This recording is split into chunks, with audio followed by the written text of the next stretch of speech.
All right, ladies and gentlemen, this is just a short video on how my stirmi cage works.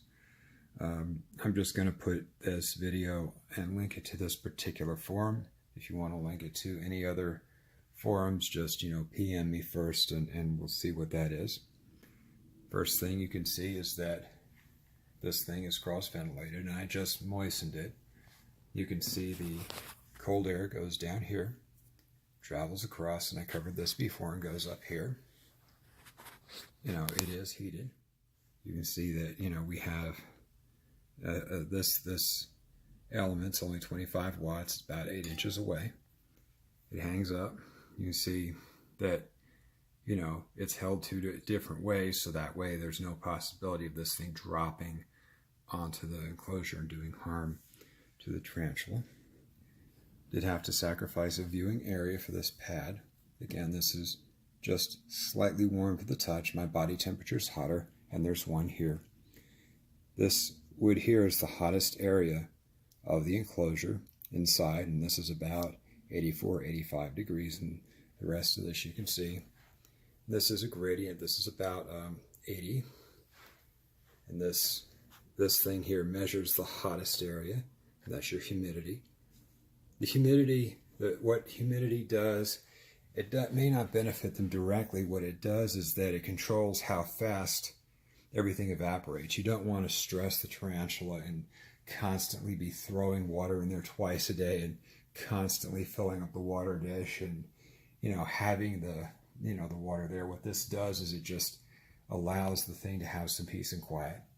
And you can see there's a little bit of dust on this thing. You're dusting it off. It does need to be dusted off a little bit. Let's see how it's like inside. Okay, and this is the lock to it. This is a Zoom Ed, not a Terrablue. And let's just move this closely and see what it is. Okay, now you can see she always manages to crud up the water dish. You can see here she's been digging, and this water will eventually saturate everything. This is the frog moss on the drier side. You can see it is a little dry. She basically has 4 conditions. Here it's very warm and dry. This quadrant here is warm and wet. This is where I put the majority of the water with this frog moss. This is cool and wet. And this area is cool and dry. You see, with stirmi, there's all kinds of care sheets saying, do this, do that. And this is how we pick up the hide. You'll just use, these are spark plug pliers. You'll put these here, and then at the same time, and I'm holding the phone, I can't do that, you'll stabilize it with these here. So what we're going to do, I'm going to put it, so, what we're going to do, I'm not going to, this is just decorative. And, it just has, and, you can see the humidity sensor there. It's close to the ground, so we're going to get a good reading. Let's see if we can get her to come out. And the thing is, with this little guy, if she grabs a hold of it, I can just let her have it.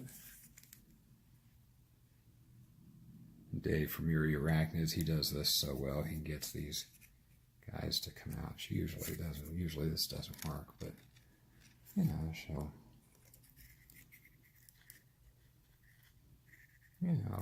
She's not really. She's just been fed. Okay, she's not interested. I'm not going to provoke her. But this is a nice setup, and you'll note with a hide that's open at both ends. You can see it lines up with cross ventilation. Air goes in here, travels through and comes out this area and up. And there's also a hole here. So what happens is, and the ventilation everywhere she is has fresh air. If I were to waft the air here, it smells kind of like the floor of a woods or a glade. You can also clearly detect the urticating hairs.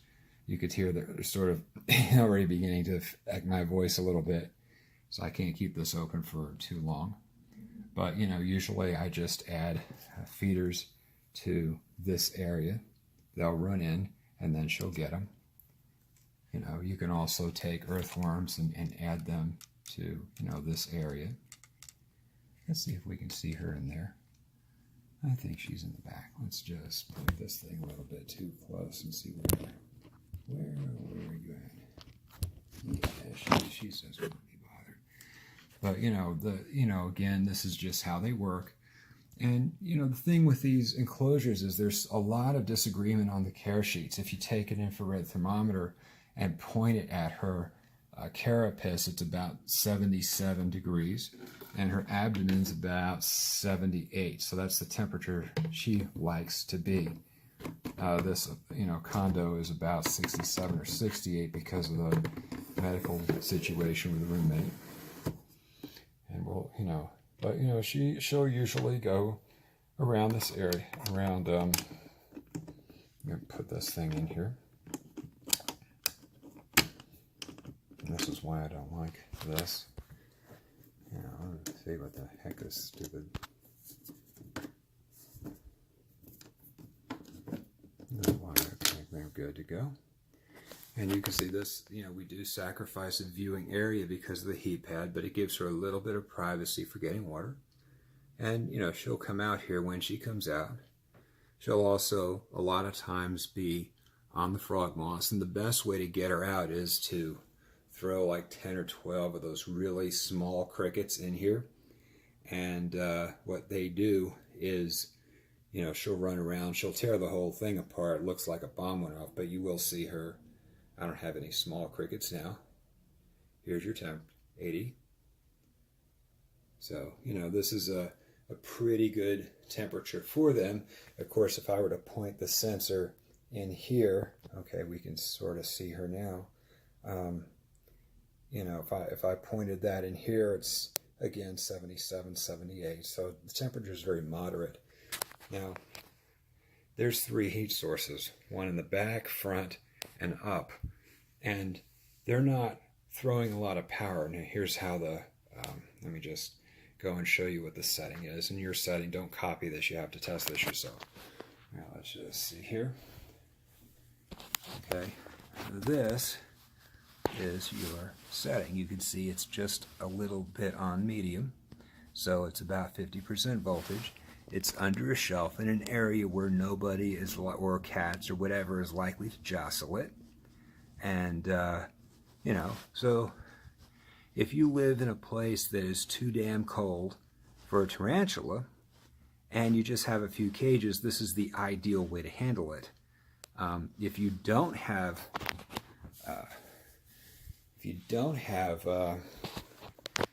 ventilation, if you live in a warmer location and don't use heat, there are alternate ways to ventilate a cage like this. You can take a little, you know, like a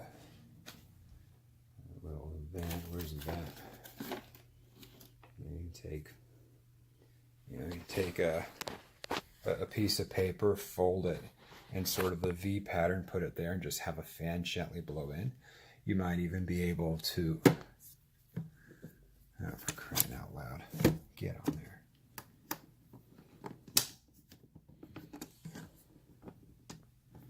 This thing, I hate this damn thing. I swear to God, I should just use a rep to lock.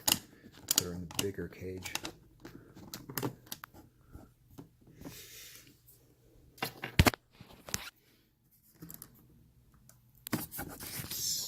This damn piece of crap. Okay, now we're good. You could, you know, even put a notch in here, put an aquarium stone in, and a small, you know, little pump line going very slowly, like in this area. And you could gently blow air in, and you could cross-ventilate it that way. So, you know, this is how the cage works. And I have other feeding videos of her on my channel. It's very nice looking, a very pleasant cage to be in. You know, probably work for other moisture dependent teas, although, you know, it is kind of complicated and expensive to build. But, you know, if you really want to do something nice that you can see and enjoy and appreciate, this thing is much better than some tub. Anyway, here, okay, I'm getting the 10-minute warning, and this, here to go. Okay, one last detail. If you're pointing your infrared gauge at your tarantula, see this lanyard here? You have to make sure this doesn't drop into the tank, because she will take it away and run off with the gauge, and you'll have to feed her, and it takes a heck of a time to get this back from her. They apparently like this as a toy, and they will hiss at you and throw a fit once they realize you took it out. So just, you know, you might just be careful how you hold this, and of course wear gloves. Anyway, have a nice day.